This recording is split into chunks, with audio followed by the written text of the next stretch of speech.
कोई चिंता की बात नहीं, जो डूबना है प्रदेश को तो डूबेगा। मतलब 10 वर्ष में चाहे मेरा सरकार रही हो चाहे आपकी रही हो, किसी मैं स्वयं शिक्षा मंत्री हूँ, अपराधी होऊंगा, कोई चिंता की बात नहीं।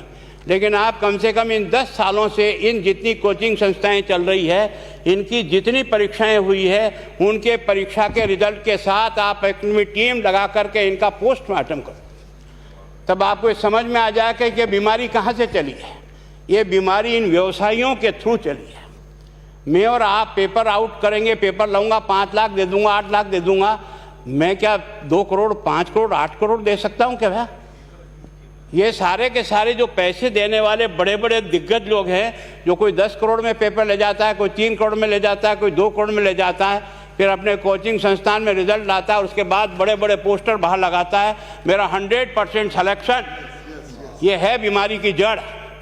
अगर मार करना चाहते हो तो यहाँ करो, तब तो जाकर के इसको कोई रोक सकोगे। बाकी से केवल मन को संतुष्ट करने का काम करो तो ये राजस्थान के उस गरीब बच्चे के साथ न्याय नहीं होगा, जो बड़ी मुश्किल से पढ़ता है, अपने घर में बूढ़े माँ बाप को भूखे मार के पढ़ता है और उसके बाद परीक्षा के लिए जाता है, रोता हुआ घर लौटता है। क्या दुख नहीं होता है? हम लोगों के मन में कोई रहम नहीं है कि आखिर उस बच्चे का क्या होगा जो अपनी बड़ी पीड़ा के साथ पढ़ रहा है। इन सारे पैसे वाले लोगों के पास में आपने सारी सरकारी नौकरियों को भेज दिया। मैं बहुत कड़वा सच बोल रहा हूँ, आज जो पिछले 8 साल में नौकरी में लगे ना, उन सब का भी पोस्टमार्टम कराओ, आपको लगेगा आधा फर्जी मामला निकलेगा।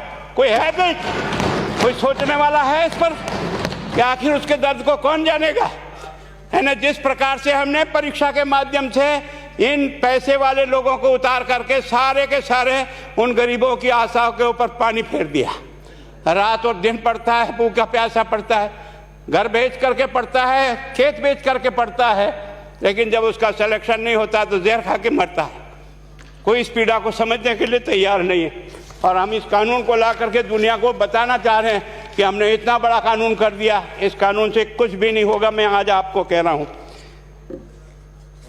ये जो आपने नए प्रावधान जोड़े हैं, मैं सोचता हूँ कि मुझे कुछ बोलने की इच्छा नहीं, मुझे बहुत दुख है इस बात का।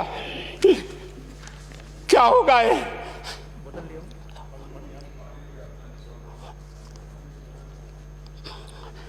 किस तरह की गैंग पालनी है उन्हें? पानी पिला दो, है ना। मैं उस दिन भी पूछा था कि मैंने कहा ये शिक्षा संकुल पे है, जिन लोगों को ड्यूटी पे लगाया, इसको लगाने वाला दोषी कौन है, जिसके कारण से पेपर जो है ना काट करके निकाल दिया। ये तो ठीक है, भाग्य हमारा अच्छा था कि सवाई माधोपुर की घटना खुट गई और एसओजी को उसमें हाथ में लग करके कुछ केस लग गया।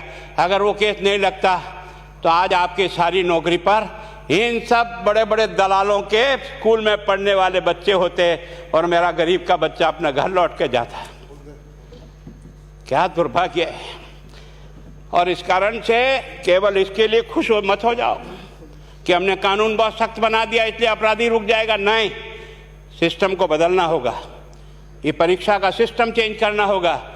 मैं सोचता हूँ कि क्या हम इतने अक्लमंद बैठे हैं, क्या इस व्यवस्था को चेंज नहीं कर सकते? क्या एक ही पेपर हर राजस्थान में 20 लाख बच्चों को दिया जाए? क्या इसका कोई ऑल्टरनेट नहीं हो सकता?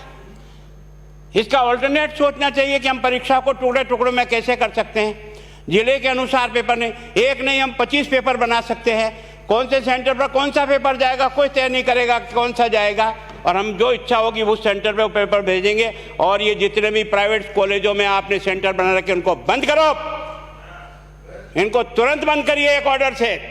जितने भी सरकारी विद्यालय है और सरकारी नौकर ही एग्जामिनर बनेगा और एग्जामिनेशन करेगा, तब तो आप इसको बचा पाओगे। ताकि आप और मैं कितने भी कानून बदल कर दें, आपका वो जांच करेगा, आपका वो अधिकारी आएगा। आपने कहा भाई सेशन जज के नीचे नियुक्ति नहीं होगी, इसके अलग से कोर्ट होगा, बहुत अच्छी बात है। प्रोविजन जो आपने डाले हैं वो स्वागत योग्य है, स्वागत करता हूँ, पर इन प्रोविजन को लागू तो आप और मैं ही करूँगा, कौन करेगा? जब हम ही ठीक नहीं है तो इन प्रोविजन क्या रोएंगे अंदर बैठे बैठे? जब तक हमारा दिल और दिमाग ठीक नहीं होगा ना, इस बीमारी का इलाज नहीं होगा। हमने शिक्षा के मंदिर को भ्रष्टाचार की भट्टी में जलाकर खाक कर दिया। दुर्भाग्य हमारा, जहां से कोई आशा की किरण दिखती थी उस गरीब को कि चलो मैं अपनी मेहनत से आगे बढ़ जाऊंगा, लेकिन अब वो निराशा में आ गया। उसको लगा कि अब कोई रास्ता नहीं है। और इस कारण से मैं सोचता हूं कि आप जिस भावना से लाया, मैं आपकी भावना की इज्जत करता हूं, लेकिन केवल आपकी भावना इन बेईमानों को नहीं रोक सकेगी। इसको रोकने के लिए हमको सिस्टम को बदल करके और तुरंत उस पर ध्यान करना चाहिए। कानून 302 का बना हुआ है, क्या मर्डर रुक गए? आप भी जान रहे हो, रोज के रोज पोक्सो कोर्ट में आजीवन कारावास हो रहा, क्या व्यभिचार रुक गया है? अपराधी को दंड मिल सकता है, अपराध बंद नहीं हो सकता है। अपराध बंद करने के लिए जो सिस्टम होते हैं उस सिस्टम में चलो। एकमात्र इस देश में भ्रष्टाचार की भट्टी में देश जल रहा था, केवल और केवल एक तरह से प्रत्येक व्यक्ति का खाता खुलवाकर देश के प्रधानमंत्री में सारा का सारा बेनिफिट उसका सीधा खाते में डाला। बेईमानों को चोट लगी नहीं लगी, उस तरफ अपना दिमाग बचाओ, उस तरफ अपना दिमाग लगाओ। किस बीमारी का इलाज कहाँ है और कैसे हो, इस बारे में चिंता करने की कोशिश करो। मैं कई बार इधर सीकर और इधर गया तो मैं सोचता हूँ कोचिंग संस्थान की बिल्डिंग देंगे ना तो टोपी गिर जाए नीचे से। क्या चीज़ है यार, भगवान ने क्या लक्ष्मी वहीं बरसाई है। और जो बाकी संस्थाएं, उसका कारण यह है कि हमने अपनी दुकान को इतनी कमज़ोर कर दी है कि जहाँ बच्चे अच्छी तरह से शिक्षा लेकर के हम जैसे गरीब पढ़ करके यहाँ आ गए, अब वो रास्ते नहीं हैं। और इस कारण से मेरी बहुत विनम्र प्रार्थना है, इस बीमारी का इलाज चाहिए बच्चे को, कानून से नहीं होगा, कानून के अलावा होगा, और उसमें आप करें। धन्यवाद। Thank you. माननीय मंत्री महोदय।